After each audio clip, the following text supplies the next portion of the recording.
Edo nagpahula. Grabe, nakakagulat naman magiging future ni VNC na hulaan. Isang mapagpalang araw sa inyong lahat mga kalingap, sanay hindi nyo po makalimutan na mag-like sa video na ito. At paunawa tapusin muna ang kabuuhan ng video na ito mga kalingap at para malaman ang nilalaman nito. At maraming salamat po mga kalingap sa pagpatuloy na pagsuporta lalo na kay Kuya Val Santos Matubang at kay Ate Edna Vlogs at Kalingap Rab, salamat po.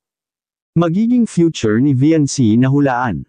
Grabe, nakakagulat na resulta. Pero bago yun mga kalingap ay pag-usapan muna natin mga kalingap ang patungkol sa tambalan ngayon ng EDSI. Will sa dinami-dami nga na pwedeng hahangaan ngayon ni Kuya David ay si VNC nga mga kalingap ang mas napahanga siya at nagagandahan mga kalingap.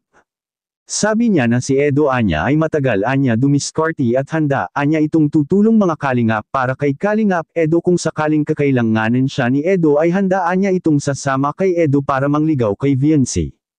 Maganda naman ang hangarin ni Kuya David mga kalingap sa mga Kalingap Angels at para sa hindi pa nakakakilala kay Kuya David ay isa po itong professional teacher at mahilig itong magpayo sa mga Kalingap Angels ni Kalingap Rab dahil alam na alam ni Kuya David kung ano ang makakabuti para sa kanila at may edad na rin si Kuya David mga kalingap, kumbaga mataas na ang kanyang experience sa buhay pagdating sa kung may mga manliligaw sa Kalingap Angels. Maganda na nandyan si Kuya David na ang gumagabay sa mga Kalingap Angels dahil siya ay may karanasan na at alam niya ang mabuti at tama at mabait na lalaki na karapat-dapat na sagutin ng mga Kalingap Angels kung sakali na sila ay papasok sa isang relasyon.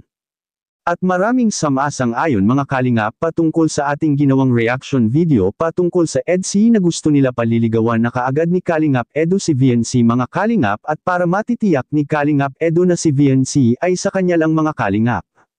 Will, ito na nga ang hinihintay ni Kalingap Edo na darating siya dito at hindi sa nagmamadali si Kalingap Edo sa magiging relasyon nila ni VNC. Talagang dinadaan ni Kalingap Edo ang lahat sa mabuting proses at sa tamang panahon dahil maaring may hindi magustuhan at makitaan si Edo ng masama dahil na nga ay si VNC ay wala pa nga ito sa wastong gulang ngayon. Ang hinihintay na magandang pagkakataon ni Edo mga kalingap ay sa susunod na taon at ito ang pinakamagandang timing dahil si VNC ay nasa legal age na sa susunod na taon at pwede na itong maliligawan. Na walang anumang magiging problema sa kanyang panliligaw. Sa ngayon ay mag-focus muna tayo mga kalingap sa pabahay kina VNC at sa iba pa dahil wala pa sa tamang panahon ang ligawan ngayon ng EDSI. Samantala may mga nagtatanong patungkol sa pabahay kay VNC at may nagsasabi na sa susunod na taon pa anya matatapos ang pabahay kina VNC. At para sa paglilinaw lang po mga kalingap, 2 linggo lang po ang isinabi ni Kalingap Rab na matitigil ang paggawa sa pabahay ni VNC at ang target nitong matatapos ay sa December ngayong taon. At saktong-sakto po ito sa pagbabagong taon bago rin malilipatan nila ni VNC na bahay. Sa mga gastusin naman ay may sumasagot na sa mga ilang gagamitin sa loob, katunayan nga niyan ay kaunti na lang talaga ang kulang dahil halos handa na ang lahat mga kalingap patungkol sa pabahay kina VNC at salamat sa mga nagmagandang loob na mga sponsors ni VNC at sa mga nagmamahal sa EDSI, nagtulong-tulong sila na magbigay ng budget patungkol sa pabahay kay VNC. At sa kabilang dako naman mga kalingap, Edo nagpahula. At magiging future ni VNC na hulaan. Grabe, nakakagulat na resulta mga kalingap. Ang hula ay may mga ilan na hindi naniniwala dito ngunit may marami naman sa mga hula na talagang nagkatotoo mga kalingap at ito'y nangyayari sa totoong buhay.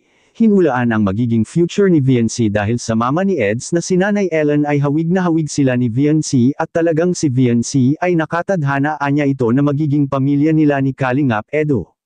Anong masasabi niyo po tungkol dito? Please comment and God bless you all.